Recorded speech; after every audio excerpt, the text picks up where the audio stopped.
आज हम आपके लिए कुछ यूजेस मैंने जैसे कराया था, सो डैट का यूजेस, टू का यूजेस कराया था, और इसी प्रकार आज हम आपके लिए बहुत ही इम्पोर्टेंट एक यूजेस लेकर आए हैं जिसमें इफ़ और अनलेस का यूजेस है। तो सबसे पहले हम इन्हें जानते हैं किस तरीके से हमें करना है कि ये है क्या चीज़ और हमें इसको किस तरीके से समझना है। ठीक है, तो पहले अपन समझते हैं कि इफ़ का मतलब होता है यदि। इफ़ का मतलब होता है यदि, और अनलेस का मतलब भी होता है यदि नहीं। क्या होता है? यदि नहीं। लेकिन सबसे पहले हम इफ़ को अनलेस में बदलना सीखेंगे। इफ़ को अनलेस में बदलना सीखेंगे। जैसे कि हमने कुछ समय पहले जैसे प्रेजेंट इंडेफिनिट टेंस किए हैं और पास्ट इंडेफिनिट टेंस किए हैं, तो वह टेंसों के आधार पर टेंस को परिवर्तित किया जाता है।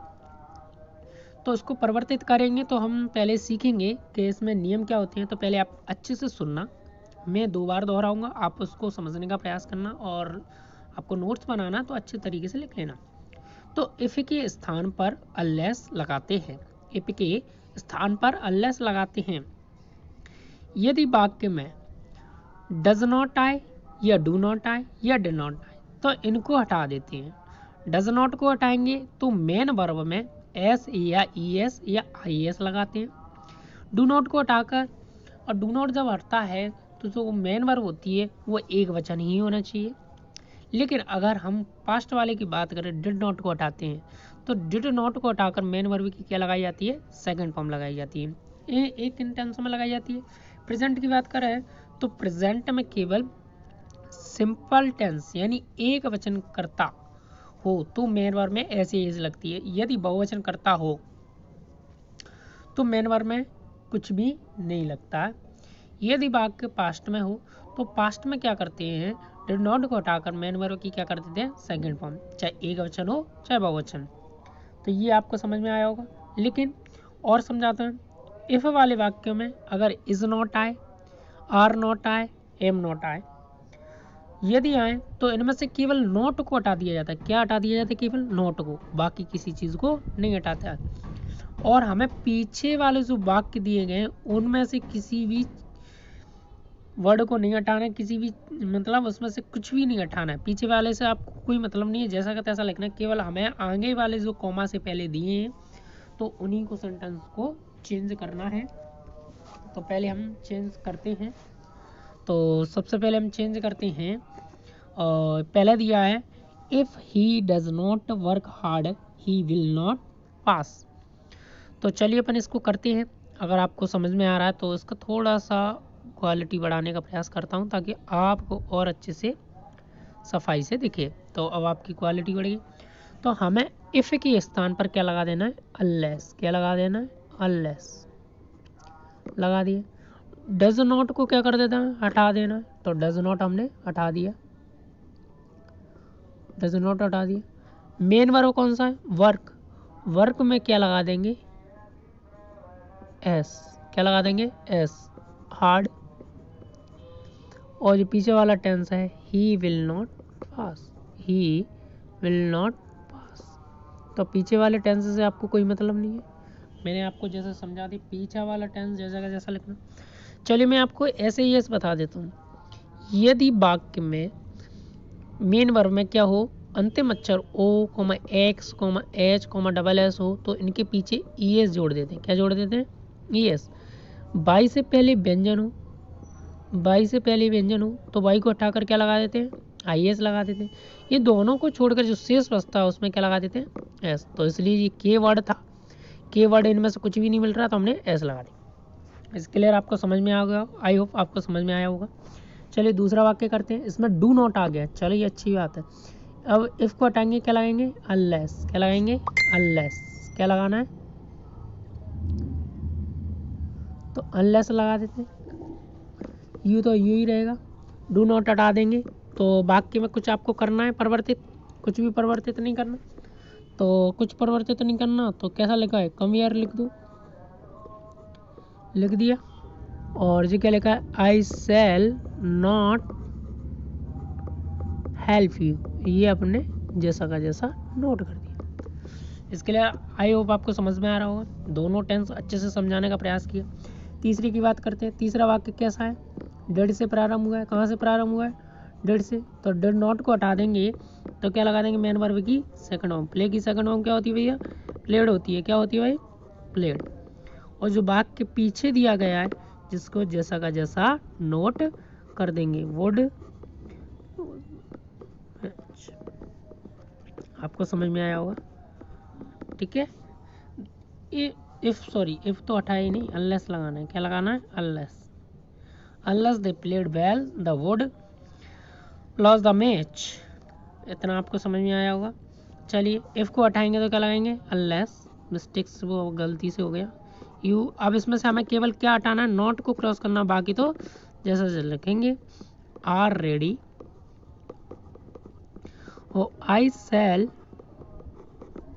Not go. ये आपको क्लियर समझ में आया होगा।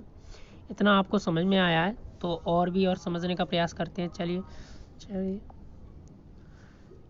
अब हमें कुछ नियम और जानने हैं। जो नियम है मैं बता ही देता हूँ आपको। कौन से नियम है, अब अनलेस से हमें क्या बनाना है, इफ़ की तरफ ले जाना है। अनलेस से किसकी तरफ ले जाना है, इफ़। अनलेस को किस में, इफ़ में चेंज करना है। तो उसमें उल्टा नियम चलता है। तो इसमें उल्टा नियम यह चलता है कि ईएस को हटाकर, यदि वाक्य में एस या ईएस हो, उनको हटाकर क्या लगा देते हैं, डज नॉट। यदि वाक्य में फर्स्ट फॉर्म ही है तो उसकी जगह क्या लगा देते हैं, बहुवचन वाक्य है और फर्स्ट फॉर्म मेन वर्ब की है तो उसमें डू नॉट लगा देते हैं। यदि वाक्य इस आरंभ से चालू हो रहा है तो उसमें क्या लगा देते हैं, नॉट लगा देते हैं। यदि वाक्य की मेन वर्ब में सेकंड फॉर्म लगती है तो डिड नॉट लगा देते हैं। चलिए इसी तरीके से ये बनाना, अनलेस की जगह क्या लगाना, इफ ही। अब इसमें से क्या हट जाएगा, ई, केवल क्या बचा, गो। तो उससे पहले क्या लगी जाएगी, डज नॉट, क्योंकि एक वचनकर्ता के साथ क्या लगती है, डज। ठीक है, गो टू आगरा, और कॉमा लगा के he can not see the Taj Mahal. इस तरीके से आपको बनाना है, ठीक है। अनलेस को हटाकर क्या लगाना है, इफ यू। अब देखिए इसमें कुछ भी नहीं है, रन तो फर्स्ट फॉर्म ही होती है कि सेकंड फॉर्म होती है, फर्स्ट फॉर्म। ज़्यादातर अपन फर्स्ट फॉर्म ही मानते हैं। तो क्या लगा देंगे, डू नॉट, बहुवचन है, डू नॉट रन फास्ट। क्या लिखेंगे, run fast, you will be late, you will be late. इतना आपको समझ में आया होगा। और इसमें क्या करेंगे, इफ़ को हटाएंगे क्या लगाएंगे, वो अनलेस को हटाएंगे क्या लगाएंगे, इफ़ ही। इसके साथ क्या लगा देंगे, नॉट। अब उस वाले टेंस में हमने इफ वाले से अनलेस बनाने के लिए नॉट हटाई थी, इसमें अनलेस से इफ बनाने के लिए नॉट लगाएंगे। इनवाइटेड हो गया, he will not come. I hope आपको अच्छे से समझ में आया होगा। अगर आपको नहीं समझ आया तो प्लीज़ कमेंट कीजिए। चलिए मैं आपको कुछ 2-4 टेंसेस दे देता हूँ घर से बनाने के लिए। आप प्लीज़ कमेंट बॉक्स में कमेंट करके बनाइए। जो सबसे अच्छा बनाएगा उसे कुछ ना कुछ देने का प्रयास करेंगे ताकि वो अभी आगे की तरफ बढ़ता रहे। और अपने दोस्तों से कहिए वो बनाएं। देखिए अगर आप बनाओगे तो आपके लिए फ़ायदेमंद है, अगर नहीं बनाओगे तो आपकी समस्या है। हम तो आपको समझाने का प्रयास कर रहे हैं, आप समझ जाओगे, अच्छी बात है। एक आध बार बना ही दिया करो, है ना। तो चलिए अपन अब इसको बनाते हैं। मैं आपके लिए सेंटेंस दे रहा हूँ, दोनों तरीके से दे रहा हूँ, अच्छे से बनाना है ना। तो if you work hard you will succeed.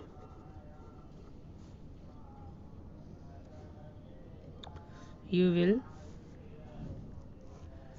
succeed.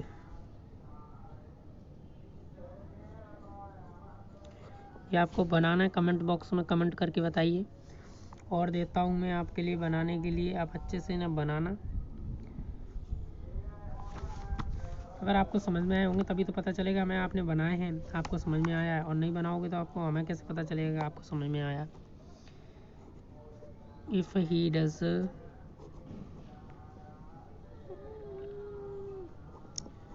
his work, his homework, the teacher will